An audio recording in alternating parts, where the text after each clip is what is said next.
Okay. Welcome everyone. Before we get started, I would like to show you a little visual preview of Japan, our country of focus.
So to get started, we are a group of business salesmen who are very experienced and here to talk to you, the board of directors, about all the concepts that you will need to learn about before making an informed decision on whether or not to do business in Japan.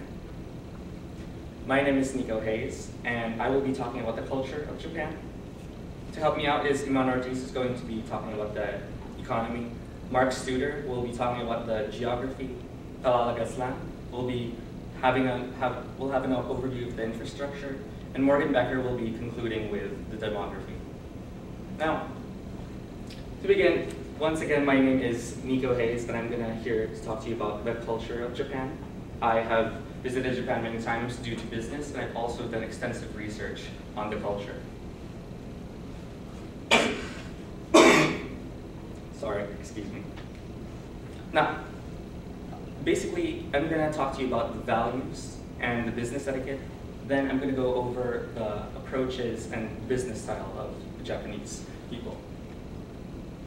First of all, I'm going to go over the harmony, a very important value in the Japanese culture. It's basically emphasizing the interdependence within all the people. According to Quintessential, at a very early age, as early as preschool, children are taught to harmoniously and cooperatively work together in groups. So basically, in many group settings, you will be experiencing a lot of politeness and an idea of personal responsibility.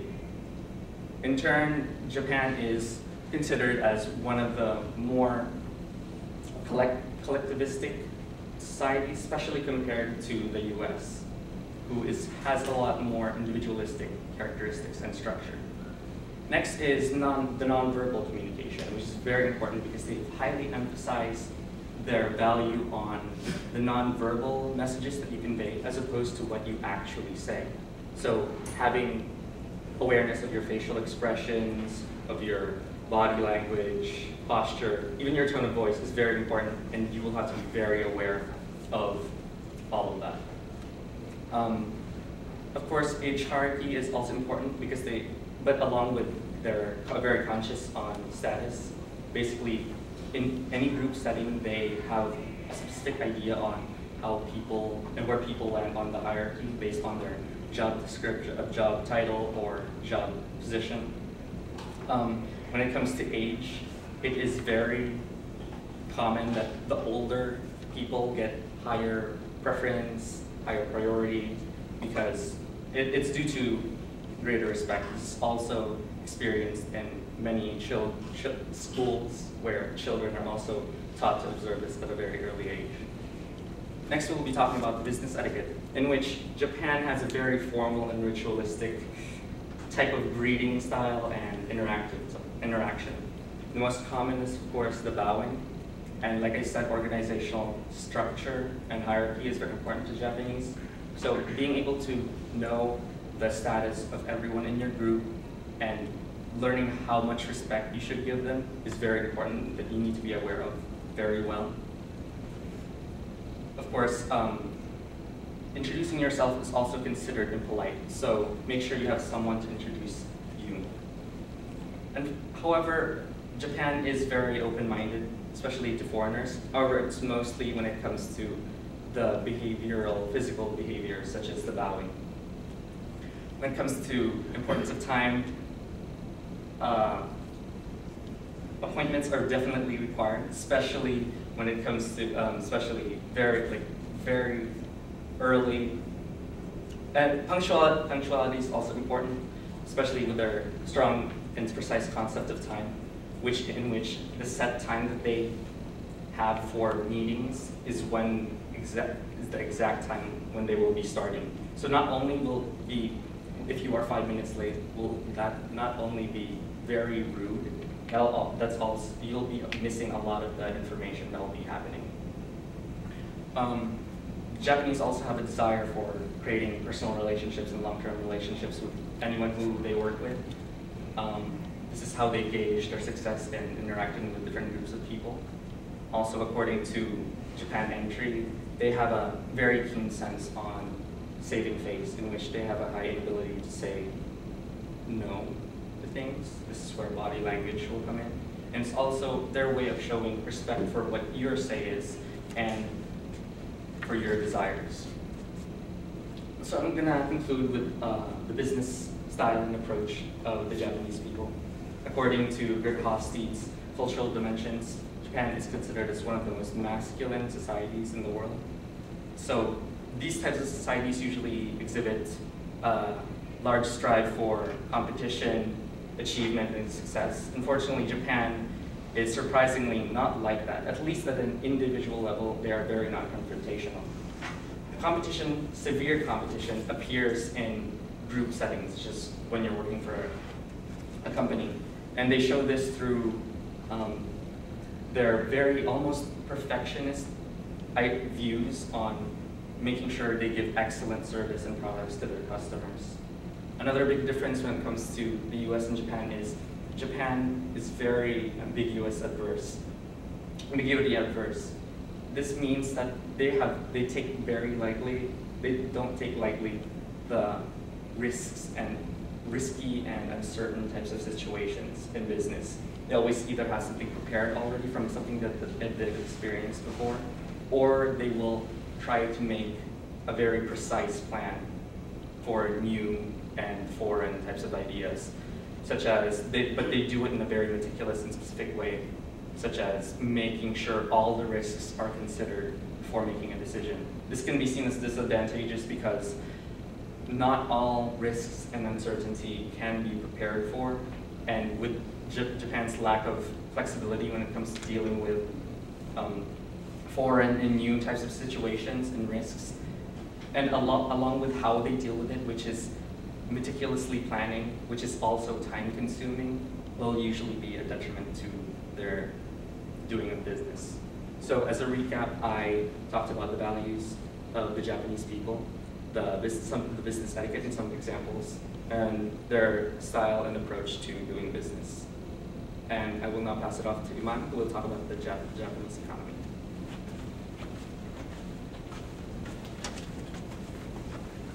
As Nico said, my name is Iman Ortiz, and I'm an accounting major, and I have done extensive research on the economy of Japan. You may not know, but to start off, I'm going to say 3 major subjects within the economy: the overview, the GDP and currency, and its strengths and weaknesses. To start off, the overview.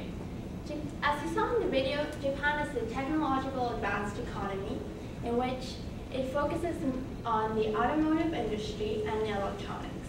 They are also the world's third largest economy, and it is very competitive. It was ranked 6th in 2011, but now in 2012, it's ranked 9th. Now, although it is competitive, its ranking is coming down, and we might be worried that Japan is coming down.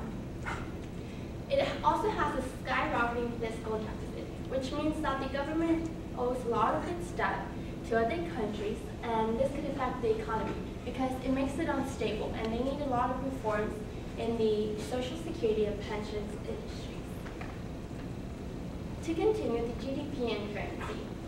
Right now, $1 equals about 82.36 Japanese yen. The total GDP in 2011 equaled $5.87 trillion, but its gross debt equaled 220% of its GDP, which is a great number. And like the USA, we are both experiencing the deficit, and again, this can cause very unstable economic situations. Now, strengths and weaknesses. Japan has an aging society, it has a declining population, and it has lack of power for the empowerment of women. This can cause a shrinking labor force, and if women were allowed to have the same status as men, the GDP could increase 16%. But this is very unlikely because of Japanese values, and they don't want to give status to women. Furthermore, they might be looking for a self-inflicted devaluation because their GDP is not matching with their currency. And if the yen goes up, their equity prices could go down and could cause the business leaders to lose confidence in their companies and other firms. There was also a survey in doingbusiness.com that ranked 185 economies in several categories, in which Japan ranked high and low in some. In starting a business, it ranked 114 out of 185. Now they are ranking very low. So if you're looking to start a new business, Japan is not the place. It's very unlikely it will succeed. Now, if you're investing in Japan, it ranked really high in protecting its investors. It ranked 19 of 185. So it is a good place to invest your money. Now, trading cross-border, they rank 19 as well. And in enforcing contracts, they rank 35, which is not bad, but they're not the best. Now, again, Japan might be falling down, and its economy used to be one of the top 3rd, and we might be doubting this position right now. Now, to recap, I talked about the overview of the economy, the GDP and currency, and lastly, its strengths and weaknesses. Now I'm going to pass it to Mark Stutter to talk about the geography. Thank you. As Iman said, my name is Mark Stutter, and I'm going to be focusing on the geography of Japan. I've done a lot of research in this area, and I've also visited Japan multiple times, so I'm well acquainted with the geography of the region. What I'm going to be talking about specifically is the location of Japan in the world, and I'll move into the geography within the country, and finally I'll be discussing how natural disasters have affected Japan in the past and continue to do so today. So starting with Japan's location. As many of you know, Japan is located on the eastern and Pacific coast of Asia. It's an island nation, and it's actually composed of thousands of islands. There's over 2,000 islands that come together to form Japan, according to JapanGuide.com. And the country is usually divided up into its 4 main and largest islands. Moving from north to south, those islands are Hokkaido, Honshu, Shikoku, and Kyushu. Those are the 4 main islands that Japan is divided into, usually. As you can see from the picture on the screen, Japan's closest neighbors include Korea, China, and Russia.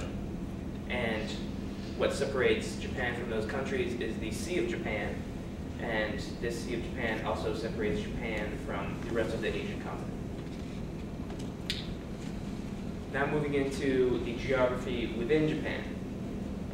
Japan's total area is 377,835 square kilometers, and of that, about 3,000 square kilometers is water. So what that means is that Japan is slightly smaller than the state of Montana. So it's a pretty small country comparatively. And this small country, 70 to 80% of the country is forested and mountainous and unsuitable for agricultural, industrial, and residential use. So where are all these people living? They're living on the coast. The coast is where most of the habitable zones of the country are located. And according to Allen.info, Japan is the 19th most densely populated country in the world today. But the Japanese have been doing what they can with the geography that they have in their country. They've modified it in different ways. They have extended the shorelines.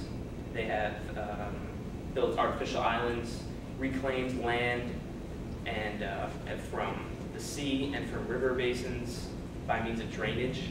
They have built rice paddies on terraces that are carved into the mountains, and they've also raised hills and mountains in order to make those residential areas.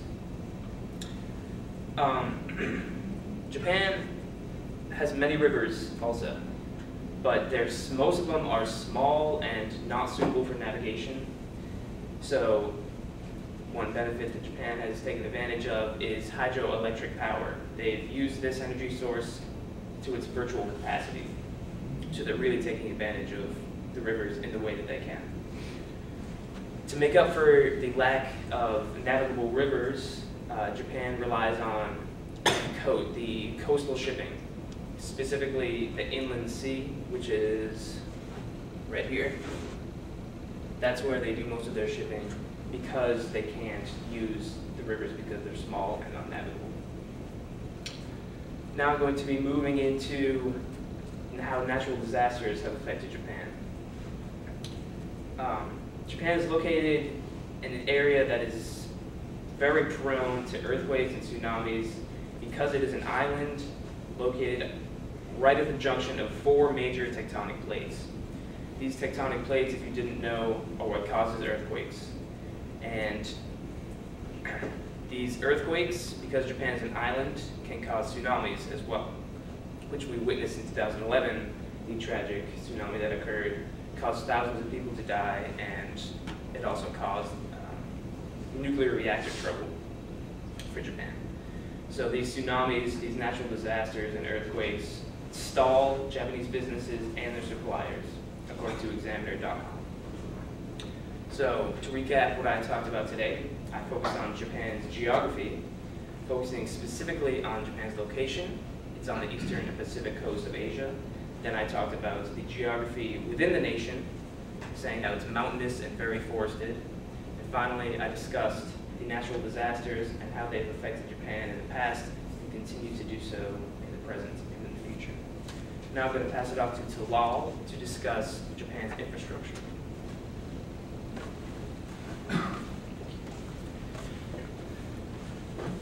Hi everyone. As Mark said, my name is Talal Al-Mislan. I did a lot of research in transportation in Japan, and as we see in the movie, that in Japan there are a lot of different ways to go around and travel. Also, in transportation in Japan, the government cover or make 4 different major of transportation.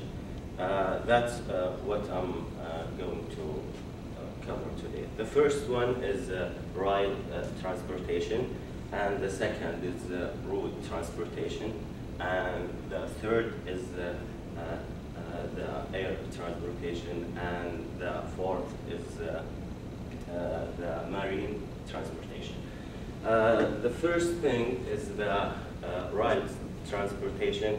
It's start in 1872, and that one it's from Tokyo to Yokohama, and also all the network, all the rail network in Japan, it's about 23,670 kilometers, and all this network is connected well and also managed well as the one in the world. The second thing is the road transportation. the first, the government started growing the road transportation since 1980. Because after the War II and also they designed it as a modern between all the cities, and also it's covered all the country. And the all road network is 1,203,600 kilometers, all of them inside Japan. And this is a huge thing. And also, there are in Japan five kinds of different kind of roads. The first one is city and town and village and prefectural and national roads. Those are five different kinds. The third thing that I'm gonna talk about is the air transportation. Do you know in Japan there are 97 airports, 97 different airports, and also Tokyo Airport is the large one in all of them, and it's supposed 407,000 landing and departure. The fourth thing and also last thing is the marine transportation. There are in Japan 22 different ports, and also all of them have designed as a special ports and as special important ports. And also Japan has an amazing fleet. Has an amazing fleet of 626 ships. To recap, I talked about the rail transportation and the road transportation and the air transportation and the marine transportation. I'm gonna pass to Morgan. He's gonna talk about geography. Thank you, Talal. Like Talal and Nico said, my name is Morgan, and I am a sales rep for Japan. And I'm going to be talking a little to you today about Japan's demography, and more specifically the population density, and immigration. And to start off with population, Japan is the 10th most populated country in the world, with over 127 million people. But actually, they have a negative growth rate, and they are predicted to lose 20 million people, or 10% of the population, in the next 30 or 40 years. There's a few theories to why this is happening. One of them is that kids ages 16 to 19 are actually losing interest in sexual relations. And the Japan Family Planning Association did a study on this and found that 36% of males lost interest in sexual relations, which is a 19% increase since 2008. And also, for females, it's 59% lost interest in sexual relations, which is a 12% increase since 2008. Another problem with Japan's declining population is the natural disasters and nuclear disasters that Japan is prone to. And if you have multiple cities with more than 2.5 million people, there's definitely going to be significant damage to the population of those cities. The next point is going to be population density. Japan is considered one of the most densely populated countries in the world. And actually, 50% of the people, or roughly 68.5 million people, live on just 2% of the land, which is the southern part of Japan. And that also causes the land and buildings to be very expensive, and it also makes it difficult to find locations for those buildings, warehouses, stuff like that. Next, I'm going to be talking about immigration. To give you an overview of Japan's immigration, it's actually very difficult to become a citizen or businessman in Japan. They have very difficult tests that almost no foreigners pass. And also, the Hidenori Sakanaka is Tokyo's former head of the Immigration Bureau and currently the executive director for Japan's Immigration Policy Institute, which is a think tank he started. And he told Japan Times that Japan needs about 10 million immigrants in the next 40 years to help maintain economic stability. And to recap my section, I talked about the population density and immigration, and how it is actually bad in the country. And to recap our entire presentation, I would like to remind you, Nico talked about culture and how unfamiliar and formal the style and etiquette is there. And then Iman talked about the economy and how it is not where it is expected today. And third, Mark talked about geography and how Japan manages to deal with a very mountainous and uninhabitable country. And fourth, Talal talked about infrastructure and how important transportation is. And finally, I talked about demography and how the population is decreasing and how Japan needs immigrants. So with this information, I strongly recommend not doing business with Japan. We all feel that it'll be a major failure. And I'd like to thank everyone for coming out, and if there are any questions, we'd be more than happy to take them now. You said there needs to be about 10 million immigrants. Are there any incentives for moving to Japan that the government would provide? Actually, the